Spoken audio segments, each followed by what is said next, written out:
Ahí está, esta es la cabeza de medusa, del centro, ¿no es cierto?, se irradia. Bien, esto lo había sacado.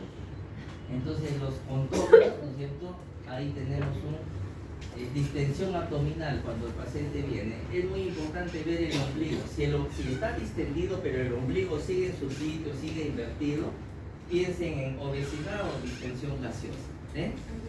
Si está distendido hacia la mitad inferior, problemas de vejiga, embarazo o masas ováricas. Recuerde que la cavidad abdominal, la pelvis es una división arbitraria, ¿no es cierto?, es maquinaria nada más. Si el ombligo está invertido, piensen en ascitis, tumores o una hernia umbilical. Y un abdomen excavado, siempre piensen en desnutrición. ¿Por qué flaca? ¿El ombligo está o no está el ombligo? Entonces, ¿en qué sospechamos que puede haber? Todo menos gas, ¿no es cierto? ¿Sí? Puede hasta, ¿sí?, todo menos gas ni obesidad, ¿sí? No hay ombligo. Entonces, y miren el abdomen como se ha desparramado, y esto es lo que se conoce como el abdomen batraciano. Entonces ahí puede haber líquido, decimos. En este paciente de acá, el ombligo no se ve, ¿no es cierto?, pero hay distensión. Entonces las causas pueden ser ascitis, obstrucción, hilo, embarazo, náusea. Normalmente los ruidos hidraéreos se auscultan con una frecuencia entre 30 a 35 ruidos por minuto, y eso es normal, ¿sí? Entonces siempre hay que auscultar, ¿no es cierto?, por cuadrantes y esperar, ¿no es cierto?, 1 a 2 minutos a que aparezcan los ruidos. Vean ustedes, ahí está auscultando. Y estas son los puntos preferenciales para la aorta, para la arteria renal, izquierda, derecha, para la ilíaca y la femoral. Se ven ustedes en la región inguinal, región umbilical, ¿no es cierto?, y hacia los flancos pueden ahí buscar la presencia de soplos. Tengan en cuenta porque a veces puede haber patologías vasculares. Ahí está evaluando la espina ilíaca, ¿no es cierto?, a nivel de la región de la ingle, ¿no es cierto? Muy bien. Búsqueda de roces, utilicen siempre esto de acá. Percusión, ¿no es cierto?, hay que percutir en el 4 cuadrantes si hay matidez o timpanía. La altura hepática normal, hemos dicho, es 12 centímetros. Otro órgano que debemos de ver es el vaso, y para eso vamos a utilizar la línea de Fiori, el espacio de Traube, donde está la burbuja gástrica, y matidez desplazable es un signo oneroso que indica la presencia de ascitis. Bien, la percusión hay que buscar si hay signos de matidez o gas en esta zona. Y aquí, por ejemplo, a nivel del hígado. Ya. El hígado mide a nivel de la línea media clavicular de 6 a 12 centímetros. ¿Sí? Cuando es más de 14 ya hablamos de esplenomegalia. Eso lo había corregido, pero no me dijo qué pasó.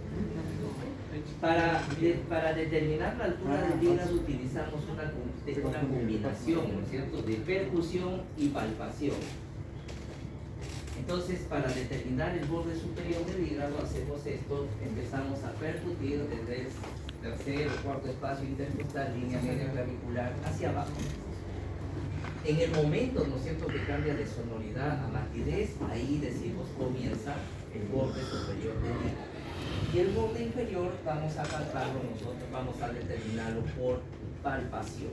La maniobra que más se utiliza es la maniobra de Schaffer, que lo vamos a explicar.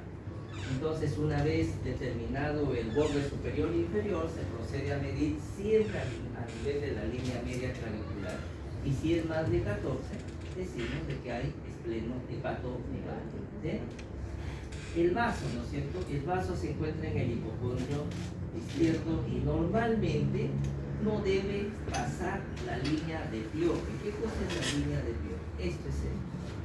Es la línea imaginaria, ¿sí?, que va, ¿no es cierto?, desde la articulación externo-clavicular izquierda con la punta de la 11ª costilla del mismo lado. ¿Cuál es la 11ª costilla, la flotante? La última costilla que se palpa, pues, ¿no es cierto?, acá. Esta, de acá. Entonces trazamos esta es la 11ª costilla. Desde aquí hasta acá trazamos una línea. Y el vaso no debe pasar la proyección de esa línea. Entonces ahí está la línea, ¿sí? La última costilla que ustedes lo palpan y el vaso ahí debe llegar. ¿Sí? Acá también está determinando la línea de Fiore. ¿Sí? Este es el punto de referencia anatómico para decir si hay o no hay esplenomegalia. El otro es lo que está la otra forma de determinar si hay esplenomegalia es el matidez, el cambio de sonoridad en el espacio de Traube. El espacio de Traube es, entonces, aquí tienen ustedes la línea axilar media, aquí tiene el reborde costal. Entonces cuentan ustedes 1, 2, 3, 4 espacios. Este triángulo que se forma entre la línea axilar media, los 4 últimos espacios intercostales, esto de acá se conoce con el nombre del espacio de Traube. Espacio de Traube. Normalmente, este espacio normal es timpánico. ¿Por qué? Porque ahí se encuentra la cámara gástrica. La cámara gástrica, como ustedes saben, contiene aire, ¿sí? Entonces aquí está el estómago, ¿sí? Y aquí hay aire. Para que no percute, esto es timpánico. Pero cuando hay esplenomegalia, el vaso crece, ¿no es cierto? Empieza a crecer el vaso y lo desplaza al estómago. Y este espacio, ¿sí? En vez de ser timpánico, se vuelve matidez. Entonces, cuando hay matidez en el espacio de Traube, este es el signo más precoz para esplenomegalia. Inclusive antes de la ecografía, ¿sí? Puede uno detectar la esplenomegalia por matidez en el espacio de Traube, ¿sí? Entonces, y ahí está percutiendo el espacio de Traube, ¿no ven? Ahí está percutiendo. Normalmente debe ser timpánico, pero si cambia de timpánico no es el matidez desplazable, disculpen. De timpánico a mate, esplenomegalia. Muy bien, la percusión desplazable, entonces miren ustedes, el paciente está percutiendo, ¿sí? Aquí, y en un segundo momento, acá está. Percute acá y en un segundo momento, sin perder este espacio, le pide al paciente que se coloque de forma lateral, pero sin perder el punto, ¿sí? Entonces, si hay aire, si hay agua, por gravedad, el agua va a caer hacia acá y el espacio que era mate se va a transformar en timpánico. A eso se llama matidez desplazable, ¿sí? Entonces, observen en posición en decúbito dorsal, determina dónde hay matidez, ¿sí? Sin perder ese punto, le pide al paciente que se ponga de costado, espera un minuto, y si hay líquido, el líquido cae hacia abajo y el aire asciende, y ese espacio y ese punto se va a volver timpánico, y decimos matidez desplazable positivo, y entonces decimos acá hay asitis. El otro signo para asitis es el signo de la oleada. Cuando hay mucho líquido, es simplemente la retransmisión del sonido a través del agua. Note que cuando hay mucho líquido, uno percute acá y lo siente como si le estuvieran paseando el dedo en el otro lado.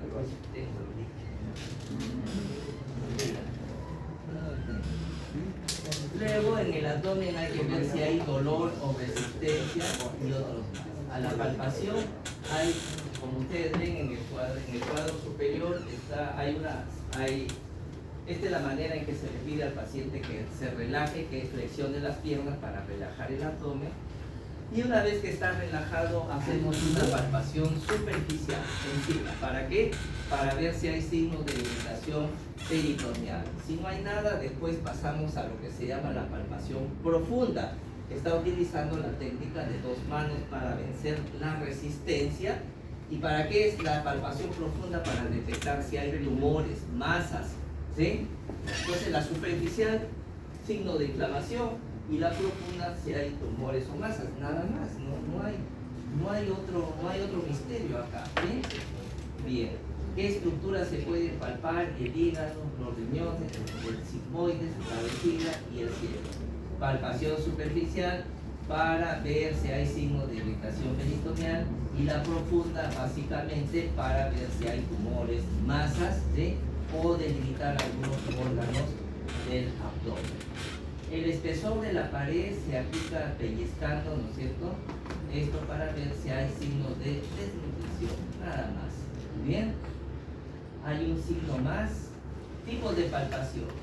Entonces puede ser con los dedos índices, con las manos, antero, posterior o peloteo, y la maniobra de deslizamiento. Entonces la palpación bimanual con los dedos es para mejorar la superficie. Ahí está.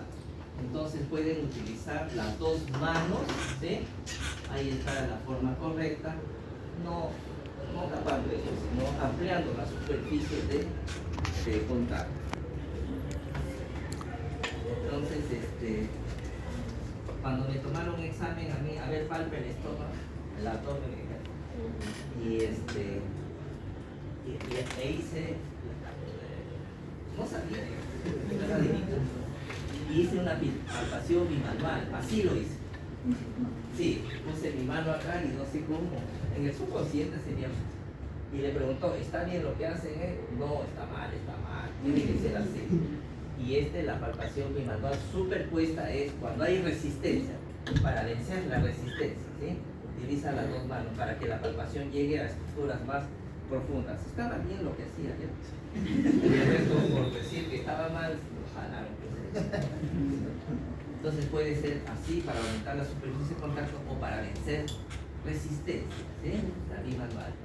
Luego tiene la maniobra bimanual antero-posterior, es sobre todo para estructuras como el riñón, ¿sí? Entonces, con una mano suspendes el órgano, tratas de que se acerque a la mano del observador. Ahí está, ¿sí? Entonces, y le pides al paciente que inspire y expire varias veces para ver si se moviliza o no se moviliza la masa. Si la masa, si hay una lesión, una masa que se moviliza, o es hígado o dependiente del hígado o del vaso, porque esos están adheridos al diafragma y con la respiración se moviliza. Si tienes una masa que no se moviliza, simplemente dice no es dependiente del hígado ni del vaso. Puede ser el riñón, puede ser mesentérica, etc. Entonces las maniobras dinámicas es para saber si son o no dependientes del hígado o del vaso, o si son del hígado y del vaso, nada más, ¿sí? Y la maniobra de deslizamiento, entonces generalmente empieza desde abajo hacia arriba. Por ejemplo, esta es la que utilizamos para detectar el borde hepático. Otra maniobra de palpar el hígado es la maniobra de Mathieu, o maniobra de... Es como si uno quisiera palparse el hígado, ¿sí? Para palparse uno mismo no puede hacer esto. Igualito, entonces te pones al costado del paciente y palpas de abajo hacia arriba, haciendo una maniobra de enganche. Ahí vamos a ver que tiene el nombre de Mathieu, y la de deslizamiento es de Chao. Y a veces no se puede palpar, y para eso tiene la maniobra del rascado. Colocan su estetoscopio aquí en el abdomen, lo colocan y empiezan a rascar desde abajo. En el momento que el rascado se escucha nítidamente, ahí comienza el hígado. Les da una idea dónde comienza el hígado, porque como es un órgano sólido, entonces esto retransmite el sonido, ¿sí? Con mucha nitidez. Finalmente, la palpación del vaso lo pueden hacer por deslizamiento también, o también es como cuando uno quiere palpar su vaso, igualito a través de esas dos maniobras que existen. Se dice que para sensibilizar, miren, el paciente está un poco en decúbito lateral, lateraliza para que pueda palpar mejor el vaso. La aorta se puede palpar en todo el centro, y aquí está el signo de la oleada. En realidad, para el signo de la oleada se necesitan dos exploradores, ¿no es cierto? Lo que pasa es que cuando uno ve que el otro golpea, ¿sí? Cuando uno golpea, se sugestiona, ¿no es cierto? Entonces le impide que mire en qué momento está golpeando, está percutiendo. Entonces, si se siente la percusión en la mano del explorador, ¿sí? Entonces hablamos del signo de la oleada. Entonces solamente hay dos signos para determinar así. La oleada cuando hay una citis en gran cantidad, y la matidez desplazable cuando hay menor cantidad. La irritación del peritoneo, ¿no es cierto? Cualquier condición que origine una inflamación puede originar una peritonitis. Entonces va a haber mucho dolor, sensibilidad, el paciente se va a defender, a veces de la defensa puede haber contracción en forma de tabla, se pone duro, así como una tabla, por la irritación peritoneal, porque hay por la rigidez involuntaria, va a haber ausencia de ruidos hidraéreos, y ahí está el famoso signo del rebote o del Blamper. Uno presiona así y al descomprimir, la vibración en un peritoneo irritado produce dolor y decimos este es un Blamper positivo, signo de peritonitis. Hay el signo del obturador y del psoas, estos para apendicitis, ahorita lo vamos a ver, el signo de Rose y el signo del choque del talón de Marker. ¿En qué consiste esto? Le pides al paciente que se ponga de punta de pie y que se deje caer sobre los talones. ¿Verdad? Al hacer esto origina vibración y si tiene un apéndice inflamada, esa vibración se va a retransmitir y el apéndice va a hacer esto, ¿no es cierto? Y al estar inflamado provoca dolor, muy sensible para peritonitis, ¿sí? Hay como 30 signos, pero vamos a ver lo más importante. Entonces, y otro que es importante es el signo de turbocía. Lo que no sé si se ve, pero acá se ve la vesícula, ¿no es cierto? Acá pareciera. No solamente se palpa, sino que también se ve. Es muy simple. En todo paciente que tenga una vesícula palpable, ictérico, la condición es que el paciente esté ictérico y que tenga una vesícula palpable no dolorosa, ese es el signo de Creutzfeldt-Terrier y eso indica de que puede haber un cáncer de cabeza de páncreas o de vías biliares hasta que no demuestre lo contrario. Y ahí están Courvoisier y Terrier los que describieron este signo. Acá se ve la vesícula que está grande, crecida, pero vesícula palpable no dolorosa en un paciente ictérico, ese es el signo de Courvoisier-Terrier y es casi con seguridad o cáncer de páncreas o de las vías biliares hasta que no demuestren lo contrario. No olvidar, ¿no es cierto?, de que el recto y ano también es parte de la aparato gastrointestinal y la patología más importante son las hemorroides. Entonces, y es la principal causa de sangre, la principal causa de hemorragia digestiva baja. Nos olvidamos a veces, ¿sí? Miren, ¿cuál es la principal causa? Divertículo de Meckel, enfermedad diverticular, angiodisplasia, hemorroides, pues, y todo el mundo pone enfermedad diverticular. Las hemorroides son la principal causa. Pero hay dos tipos, ¿no es cierto? Dependiendo de su ubicación en relación a la línea pectínea.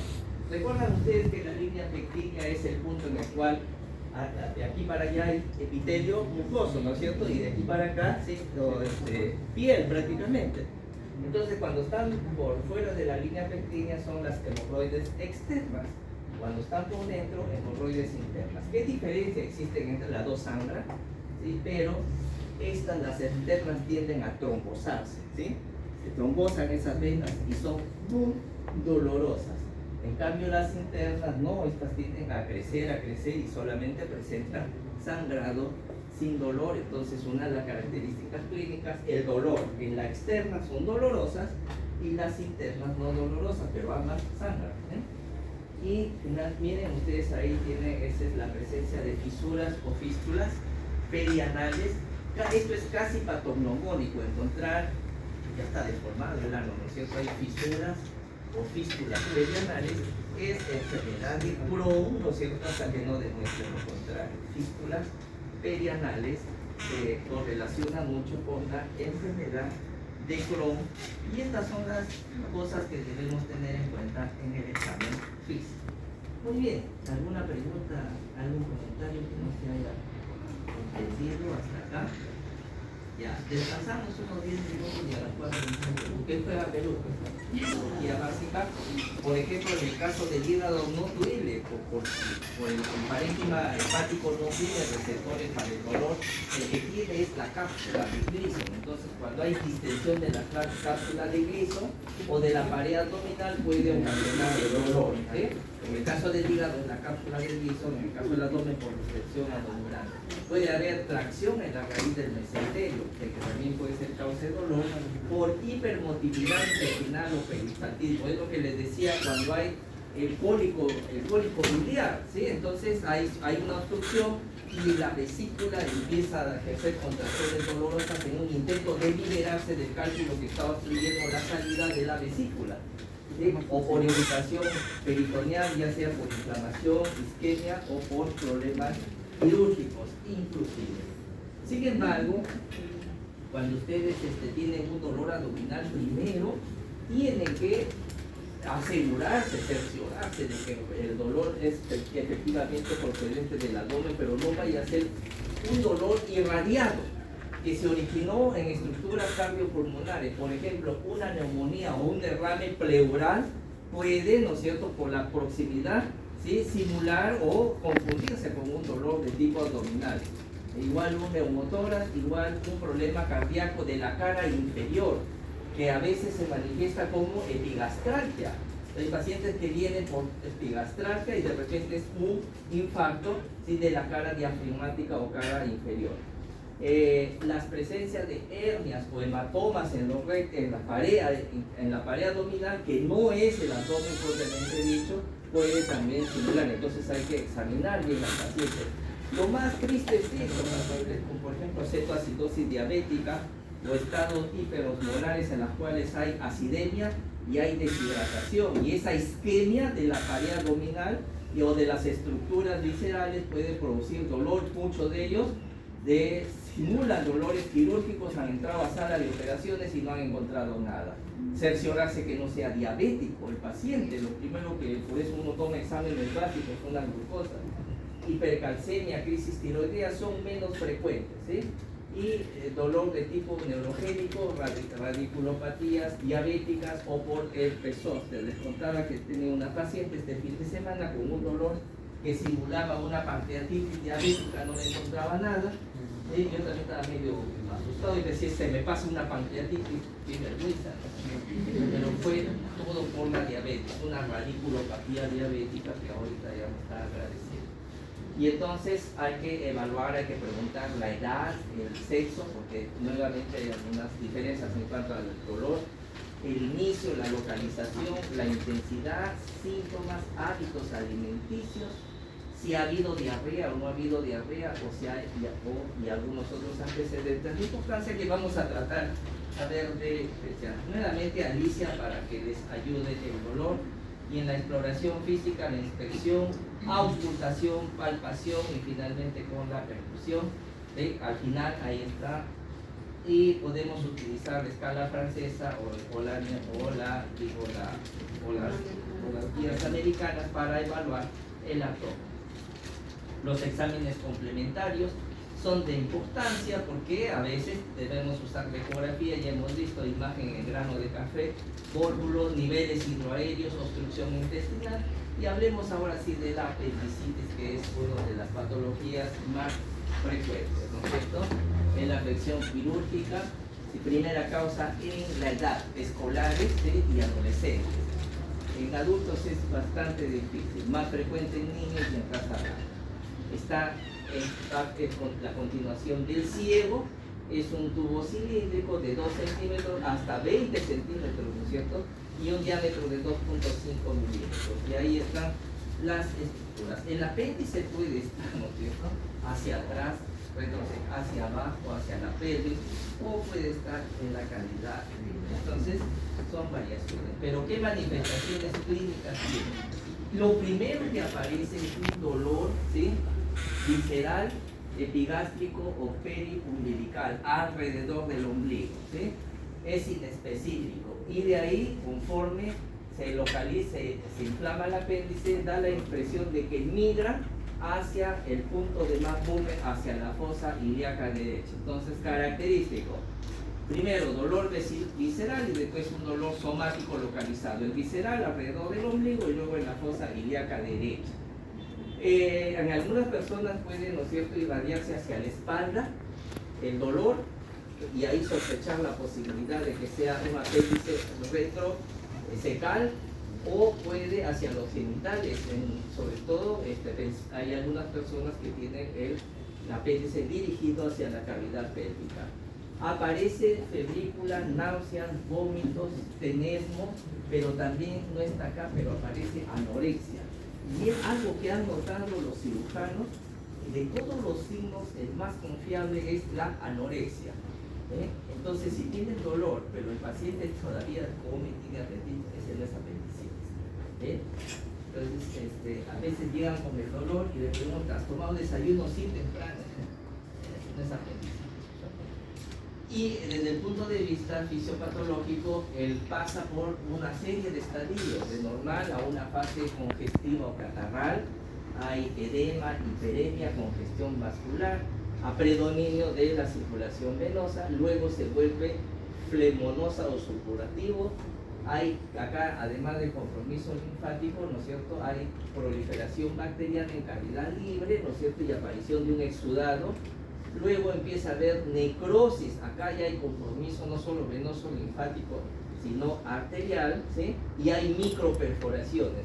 Y finalmente la perforación del apéndice, del apéndice, ¿no es cierto?, que puede ocasionar primero peritonitis localizada, ¿sí?, pero a veces reacción del cuerpo, y se acuerdan, el aumento, el mesenterio va, lo localiza, y puede a veces, o puede ser localizada y se forma lo que es el plastrón apendicular. ¿Sí? O se puede generalizar o puede ser localizada, depende. Pero miren, lo más interesante es todo este proceso, ¿cuánto demora? En horas, ¿sí? 36 horas hasta que se perfora o se localiza. Entonces decimos que aquellos pacientes que tienen más de 36 horas de dolor abdominal, ¿sí?, 2 días, 3 días, eso ya no es apendicitis, a menos que ustedes encuentren el plastrón, ¿sí?, apendicular, a menos que lo encuentren.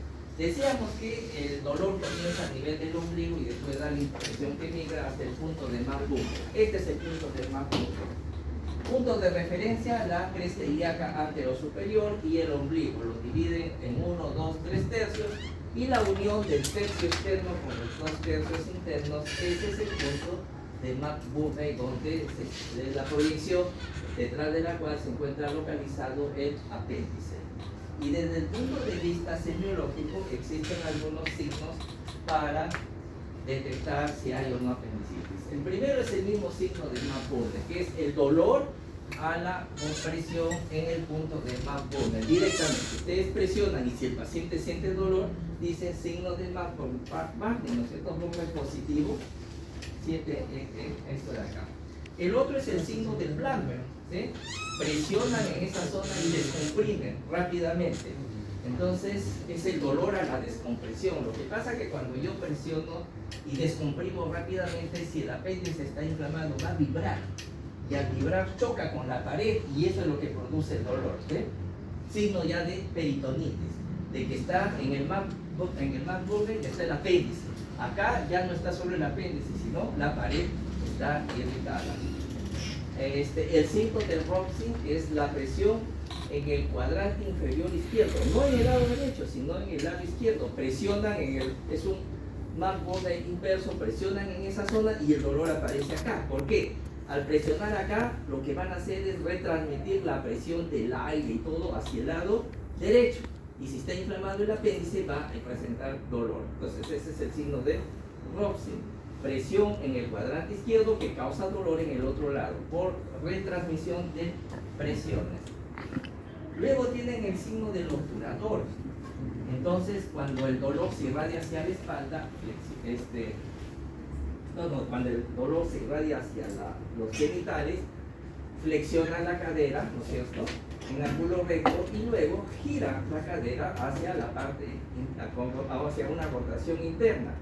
Y si hay dolor, ¿no es cierto?, en la cavidad pélvica, entonces dice, este es un dolor por apendicitis, pero de la pelvis. Ese se llama el signo del obturador, ¿sí? Para detección de apendicitis que están dirigidas hacia las pelvis. El signo de Robson, ya les dije, presiona la fosa ilíaca izquierda y el paciente va a tener dolor en el otro lado, ¿sí? También signo de apendicitis aguda. Y la maniobra del iliosolas es un dolor que se exacerba cuando uno provoca extensión de la cadera, lo pones al paciente en decúbito lateral derecho, ¿sí? Y si hay dolor, ¿no es cierto?, en la zona de la fosa ilíaca, la cerviz, pues este es una positivo, pero para un apéndice retrocecal que está hacia la parte posterior. Entonces, luego tienen el signo, habíamos el de Markel, ¿se acuerda? El anterior, que era al dejarse caer por los talones. Y existe también el signo de Damm, si tú le pides al paciente que tosa, ¿sí? Al toser incrementamos la presión, ¿sí? Originamos vibraciones, y si hay dolor en la zona del McBurney, es otro signo positivo para apendicitis aguda. Y hay más, pero estos son los principales, ¿sí? McBurney, Lambert, Robson, el Markel, la dejarse caer sobre los talones, con eso es suficiente. Mucho cuidado en los niños que a veces tienen dolor abdominal asociado a un proceso de vías inflamatorias, pero no es un dolor tan localizado, es un dolor difuso. Lo que pasa es que también, así como hay amigdalitis, hay inflamación del apéndice, entonces un dolor difuso, no es localizado, ¿sí?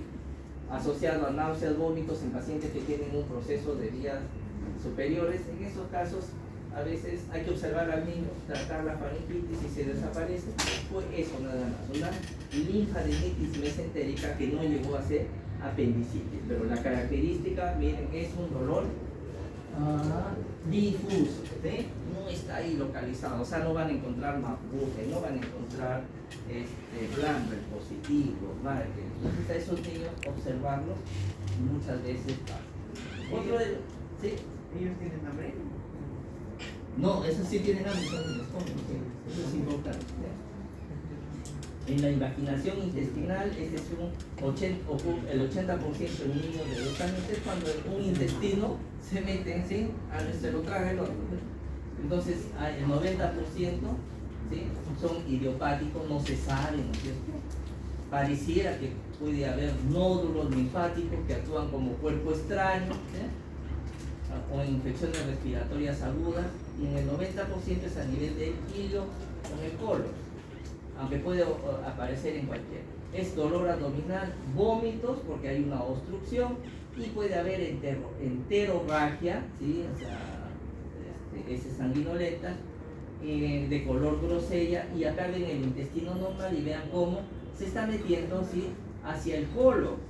Y a veces lo único que tenemos para esto de acá es, en la radiografía simple, la invaginación, ¿no es cierto?, de una masa, ¿sí?, de partes blandas ocupadas por el lumen del colon. Entonces, si ustedes pueden ver acá la invaginación, ahí se ve, ¿no es cierto?, a manera de una masa, y que se está metiendo algo dentro del colon. Y ese es lo clásico, generalmente en el lado derecho, compatible con la imaginación o intususcepción. Pero acá hay que ver la edad, pues la edad son niños, ¿no es cierto?, la mayoría de ellos menores de 2 años. Bien, hablemos de la pancreatitis, ¿no es cierto? Hemos dicho, es la inflamación. Las principales causas se lo llevan, ¿no es cierto?, las litiasis, ¿no es cierto?, vesiculares, 40%, y la ingesta de alcohol entre un 35%. Entre las dos casi ocupan el 80%. Pero mire, a veces uno manda a hacer a un paciente una pancreatocolangiografía retrógrada endoscópica, ¿no es cierto? Eso en un intento, pues, a veces hay una obstrucción del coledo, por un intento de ayudarle al paciente, 4% terminan haciendo pancreatitis. Hay que explicarle al paciente que ese procedimiento puede tener algunas complicaciones. Traumas de algunas drogas. Dentro de las drogas, cuidado con la doxiciclina. Doxiciclina en adultos mayores no bien, está proscrito, contraindicado. pueden terminar haciendo pancreatitis estos pacientes. Bien.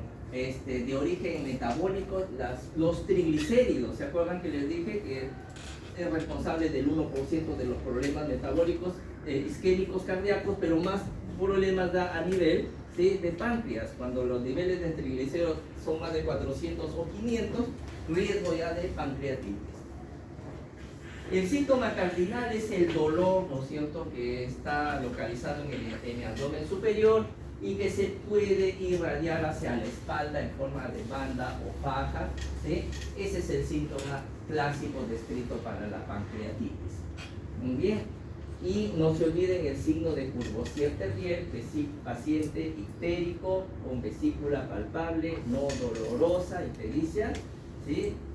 Es poco probable que la causa sea litiasis, y hemos dicho que en el signo de Courvoisier-Terrier hay que descartar cáncer de cabeza de páncreas o de vías biliares.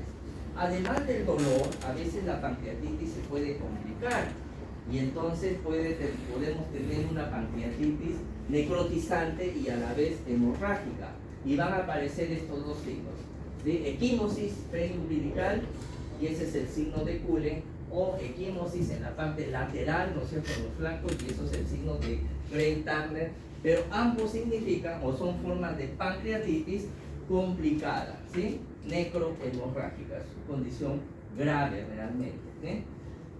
Los síndromes dolorosos de las vías biliares, aquí está, ya habíamos dicho, ¿sí?, cuando los cálculos están localizados en la vesícula y obstruyen la salida de la vesícula en vacinete, nuevamente queda cólico.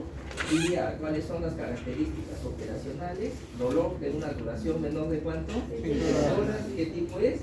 Cólico, y se presenta después de una comida copiosa, ¿no es cierto?,